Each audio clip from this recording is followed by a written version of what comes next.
Six. Six, yes. Well, firstly, thank you, Minister, for outlining the provisions of the bill. Just to put on the record of the House that I'm particularly disappointed that the House has only been given 1.5 hours to debate this in all stages, and we've tabled amendments, as Sinn Féin have as well, to this bill to try to make it better. And unfortunately, we're probably not even going to get time to get to those amendments. And that is something that I sincerely regret, grouping all stages of this bill, because there's quite a lot in it. I agree with the main thrust of it, by the way, and my party does with regard to the suspension of the revaluation date. It's something we've called for for some time, and that is to be welcomed. If I could also just to point out areas whereby any incoming government will have to change this further, because it does not go far enough in our view at all. The whole premise of the LPT, the way in which it's structured, is valuation based. That, in our view, is incorrect.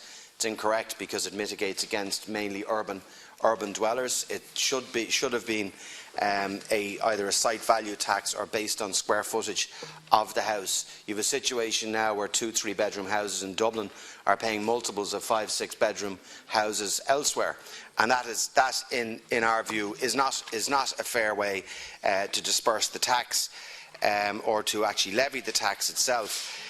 To deal with a couple of the items in the short 6 minutes that I actually have, one thing that's glaringly missing from this is an ability to pay clause.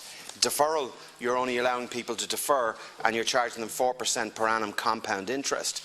I've met many people, as I'm sure you have, who are termed as asset rich but cash poor, many elderly people who live in family homes, larger homes, certainly in my own area of North Dublin, who are simply living on the state pension.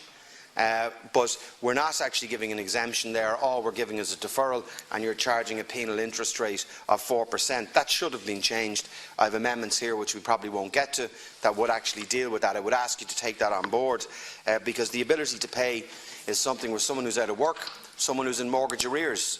Mortgage arrears situation hasn't been dealt with here. Again, I, on behalf of my party, have a specific amendment that would deal with people who are in mortgage arrears.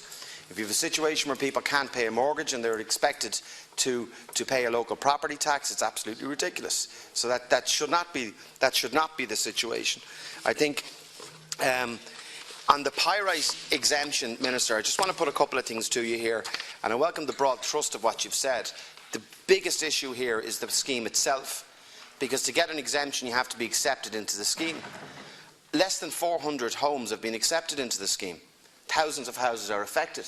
The scheme is very cumbersome. I've met with the housing agency and the pyrite board just 2 weeks ago in Leinster House, and it should really be, in our view, that a pyrite exemption should be on a self-assessment basis. It's a self-assessment tax. You should be able to say, yes, I have pyrite. The problem with the definition is significant levels of pyrite damage. Now, pyrite as the effect it has on houses, any house that has a significant level of pyrite, forget about the damage, is valueless. There's no value on that house. Whether the damage has been presented in cracking or not, it doesn't have a value. So we have a situation, because the pyrite boards, through this government, and I welcome the establishment of it at the time, that you would actually have to be a Category 2 house to be accepted into the scheme. So that's significant levels of damage. That's about 400 homes. There are thousands of other homes who are Category 1, which means you have a high level of pyrite, but it has not shown yet in the house to be at a significant level. Those people's houses are valueless right now. Those people, those homeowners, should not be paying LPT, and the extension should extend to them. It should be, and then revenue certainly will be able to go, if it's on a self-assessment basis like they do with anything else, is to spot check them and make sure that people are being honest about that. The problem that you have now is that you'll be looking for the PRB to share details with you. The only details they're going to share with you are about 400 cases. And that's not what I think was meant to be done in this. But when you use the definition, and I've discussed this with the PRB and with the housing agency and the Customs House very recently, it should be significant levels of pyrite, not significant damage, because those houses are going to need to be fixed anyway. Again, that is something that I would ask you to look at. It's a commitment that we as a party have made, that we would bring in a full exemption for homes with significant levels of pyrite that may not be presenting with damage yet at this stage. But those houses cannot be sold. They're simply valueless. You cannot sell a house that has pyrite, whether it has significant cracking or not. So there's a zero value on those homes. I actually wrote a piece of legislation, which was the LPT Management Fees Relief Bill. And I have an amendment here, again, which unfortunately, because of the short time the government have seen fit to give to this piece of legislation, which we won't get to, would actually deal with the situation of people who are paying management fees and property tax at full level. There should be an exemption for management fees, a partial exemption.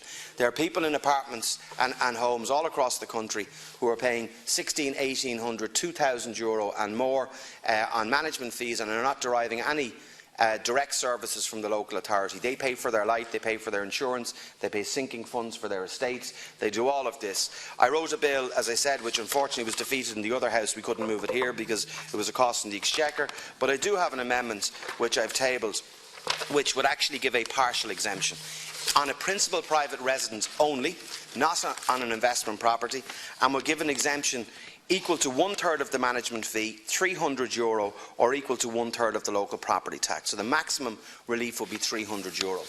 That is sensible in my view. It's fully costed. It's fully costed. The cost of this, and your officials will check it, is around 15 million on a full exemption. Okay? But many people who are living in apartments and homes feel that they're being hit on the double, and they are. And the reality of it is they are.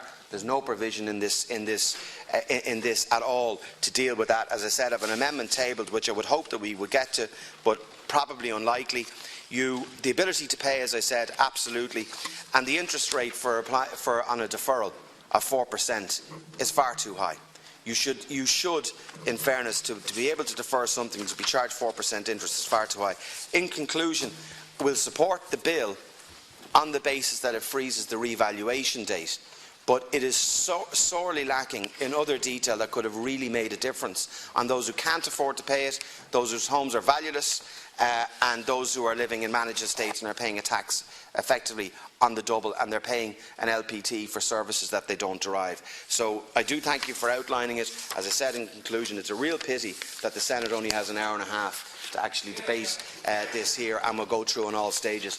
We have spent a lot of time debating the LPT, how it can be improved and all of that, and we're not getting anywhere with this piece of legislation, bar the freezing of the revaluation. As I said, we as a party, Fianna Fáil, have made specific commitments in the areas that I've outlined that will form part of our own manifesto to improve the LPT. But thank you for outlining the bill here. As I said, we will support it, but it is lacking in. You could have done a lot better. Government could have done a lot better by way of exemption here. Thank you, Senator.